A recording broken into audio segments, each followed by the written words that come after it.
बाबा आप रुक जाइए, मौसम बहुत ज्यादा खराब है। मुझे तो समझ नहीं आ रहा। ये दिन पर दिन मौसम खराब होता जा रहा है। अगर ऐसे ही चलता रहा तो मजदूरी नहीं कर पाऊंगा और घर में खाने को एक दाना तक नहीं आ पाएगा। तभी बहुत तेज आंधी तूफान चलता है। अरे देखो जरा देखो, कितनी तेज तूफान चल रहा है। अरे महेश बेटा, तू झोपड़ी के ऊपर तिरपाल तो लगा कर आया था ना? हाँ बाबा, लगा दी थी तिरपाल। और उसके ऊपर तूने ईंटें रखी थी या नहीं?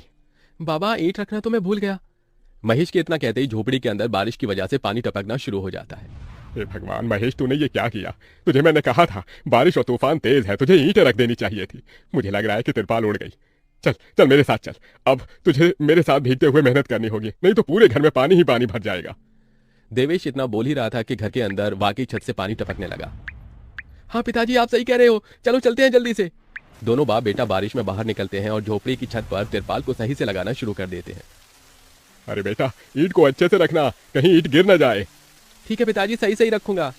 महेश इतना कहकर अच्छे से ईंट से तिरपाल को दबाने लगता है, जिससे छत ढक जाती है और झोपड़ी में पानी टपकना बंद हो जाता है। लेकिन इसी के चलते हुए बेचारे दोनों के दोनों बहुत बुरी तरह भीग जाते हैं। अरे चलो बेटा, बहुत ठंड हो रही है, बाहर घर में चलते हैं। चलो, बरसात में मौसम बिल्कुल ठंडा हो गया है। हाँ पिताजी, आपने बिल्कुल सही कहा, चलिए। जब दोनों बाप बेटा घर के अंदर आ जाते हैं तो मेघा उन्हें सूखा कपड़ा देती है और अपना शरीर पोंछने के लिए कहती है। आप लोग अपना शरीर पोंछ लो और सूखे कपड़े पहन लो, नहीं तो ठंड लग सकती है। मेघा के दिए हुए कपड़े दोनों पहन लेते हैं। तभी बीमार शकुंतला बिस्तर पर पड़ी हुई मेघा से कहती है, अरे बेटी, तूने खाने के लिए कुछ बनाया नहीं? माँ, मैं बारिश के रुकने का इंतजार कर रही हूँ। घर के अंदर खाना कैसे बनाऊंगी? सारे में धुआं ही धुआं हो जाएगा। मेरी दवाई का समय हो गया है और मुझे भूख भी लग रही है। ठीक है माँ, मैं कुछ करती हूँ। मेघा अपने सिर पर एक सफेद कट्टा रखकर बारिश से बचते हुए बाहर से कुछ ईंटें लाकर घर के अंदर ही छोटा सा चूल्हा बना लेती है और उसी पर खाना बनाना शुरू करती है। अरे बेटी, पूरे घर में धुआं ही धुआं हो गया है। पिताजी, खाना बनाना भी तो बहुत जरूरी था। मेघा जैसे तैसे करके जल्दी जल्दी खाना बना लेती है। वो खाने में नमक मिर्च वाले चावल ही बना पाती है। माँ, माँ उठो, ये लोग खाना खा लो। शकुंतला मेघा के हाथों से खाना खाती है। शकुंतला के पूरे शरीर को पैरालाइज हुआ था, जिसके कारण ना तो वो हिल सकती थी और ना ही वो उठ सकती थी। मेरी प्यारी बेटी, इतनी कम उम्र में तेरे ऊपर कितनी जिम्मेदारी आ गई। हम गरीबों का कुछ नहीं हो सकता है।